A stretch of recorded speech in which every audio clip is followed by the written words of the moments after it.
Hello दोस्तों, एक बार फिर से स्वागत है आपका अजय ज्वेलरी सागर की वीडियो श्रृंखला सच्ची परख में। सोने का उपयोग सजावटी सामान बनाने में किया जाता है। सोने का उपयोग मंदिरों में देवी देवताओं की मूर्तियां बनाने के लिए किया जाता है। कई धार्मिक प्रतीकों जैसे कलश, घंटियां, दीपक और पूजा की अन्य वस्तुओं को सोने से बनाना या उस पर सोने की परत चढ़ाई जाती है। सोने का उपयोग फोटो फ्रेमिंग, दर्पण यानी मिरर, झूमर, घंटियों और शोपीस में किया जाता है। लकड़ी या धातु की कलाकृतियों पर सोने की परत यानी गोल्ड प्लेटिंग या सोने का पॉलिश की जाती है ताकि वे अधिक आकर्षक दिख सके। कुछ विशेष प्रकार की पेंटिंग्स जैसे तंजोर पेंटिंग और मधुबनी चित्रकला में सोने की परत या सोने का पाउडर का उपयोग किया जाता है। बर्तन बनाने में सोने का प्रयोग किया जाता है। सोना अपनी सुंदरता, शुद्धता और जीवाणुरोधी गुणों के कारण प्राचीन काल से बर्तन यानी क्रॉकरी बनाने में उपयोग किया जाता रहा है। इसे खास तौर पर राजघरानों, मंदिर, अमीर परिवारों में उपयोग किया जाता था।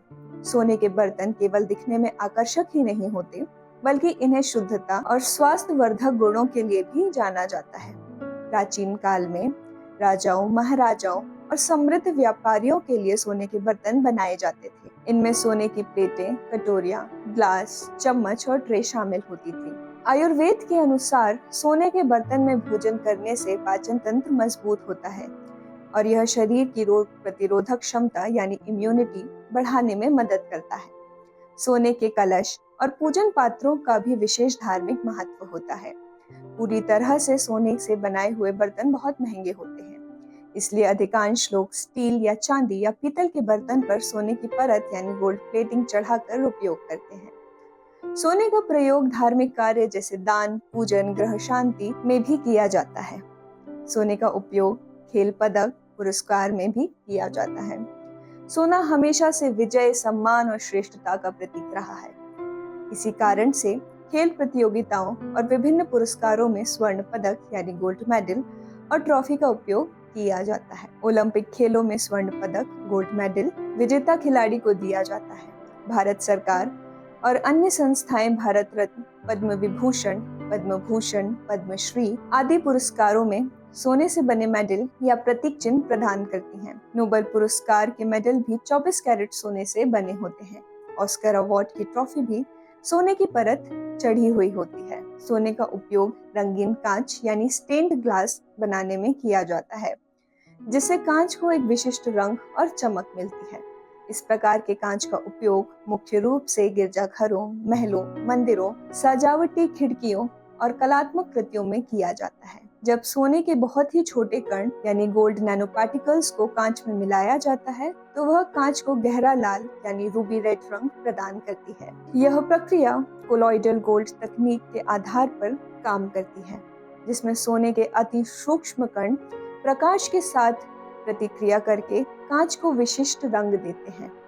आधुनिक तकनीक में सोने की परत वाले कांच का उपयोग सूर्य की हानिकारक किरणों यानी यूवी प्रोटेक्शन से बचने के लिए किया जाता है। सोने का उपयोग कुछ विशेष प्रकार के व्यंजनों एवं मिठाइयों को सजाने में भी किया जाता है। खाने योग्य सोना 24 कैरेट शुद्ध सोने से बना होता है और इसे पतली परत यानी गोल्ड लीफ, गोल्ड फ्लेक्स और गोल्ड डस्ट के रूप में इस्तेमाल किया जाता है। यह पूरी तरह से स्वास्थ्य के लिए सुरक्षित होता है, क्योंकि सोना शरीर में किसी भी प्रकार की रासायनिक प्रतिक्रिया नहीं करता। सोने की वर्क का उपयोग भारत में पारंपरिक मिठाइयों में किया जाता है, जैसे काजू कतली, पेड़ा, लड्डू, गुलाब जामुन, रसगुल्ला, मावा बर्फी, सोन पपड़ी। यह न केवल मिठाइयों को आकर्षक बनाता है, बल्कि विशेष और शाही भी बनाता है। टेलीस्कोप में प्रकाश को प्रतिबिंबित करने के लिए सोने से लेपित दर्पण को उपयोग में लाया जाता है। टेलीस्कोप में सोने से लेपित दर्पण का उपयोग मुख्य रूप से अवरक्त यानी इंफ्रारेड प्रकाश को प्रतिबिंबित और नियंत्रित करने के लिए किया जाता है। इसका उपयोग खास तौर पर उन टेलीस्कोप में किया जाता है जो अंतरिक्ष में स्थित होते हैं, जैसे कि जेम्स वेब स्पेस टेलीस्कोप। सोना अवरक्त प्रकाश को अत्यधिक परावर्तित करता है, जिससे टेलीस्कोप अवरक्त विकिरण को कुशलता से एकत्र कर पाता है। सोना रासायनिक रूप से निष्क्रिय होता है और ऑक्सीडाइज नहीं होता, जिससे दर्पण की सतह लंबे समय तक साफ और प्रभावी बनी रहती है। स्वर्ण भस्म का उपयोग फोटोग्राफी में भी किया जाता है। फोटोग्राफी में स्वर्ण भस्म का उपयोग ऐतिहासिक और आधुनिक दोनों संदर्भों में किया जाता है। यह मुख्य रूप से फोटोग्राफिक प्रिंटिंग, टोनिंग और चित्रों को दीर्घकालिक स्थिरता बढ़ाने के लिए प्रयोग किया जाता है। आधुनिक डिजिटल इमेजिंग और प्रिंटिंग में नैनो गोल्ड कणों यानी गोल्ड नैनो पार्टिकल्स का उपयोग विशेष प्रिंटिंग तकनीकों में किया जाता है। इससे उच्च गुणवत्ता वाले मेटालिक फिनिश और बेहतर रंग स्थिरता प्राप्त होती है। स्वर्ण भस्म का उपयोग करने से चांदी के अणुओं के ऑक्सीकरण को रोका जा सकता है, जिससे चित्र अधिक समय तक सुरक्षित रहते हैं।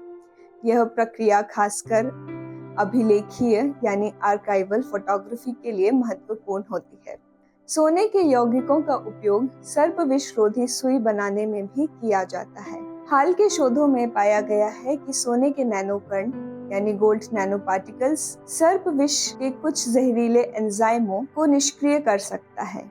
ये नैनोकण विष में मौजूद प्रोटीनों के साथ बांध बनाकर उन्हें बेअसर कर सकते हैं, जिससे विष का प्रभाव कम हो जाता है।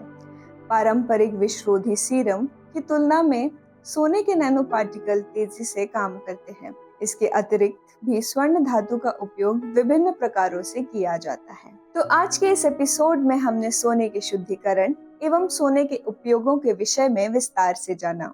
यदि इस विषय में आपके कोई सवाल हो तो आप कमेंट में हमसे बात कर सकते हैं। आज के लिए इतना ही। अगले एपिसोड में हम बात करेंगे सोने के आभूषण एवं आभूषण निर्माण प्रक्रिया के विषय में। तो हमारे इस चैनल को लाइक करें, सब्सक्राइब करना और बेल आइकन को प्रेस करना ना भूलें, ताकि हमारी सारी वीडियोस आप तक सबसे पहले पहुंचे। शुक्रिया।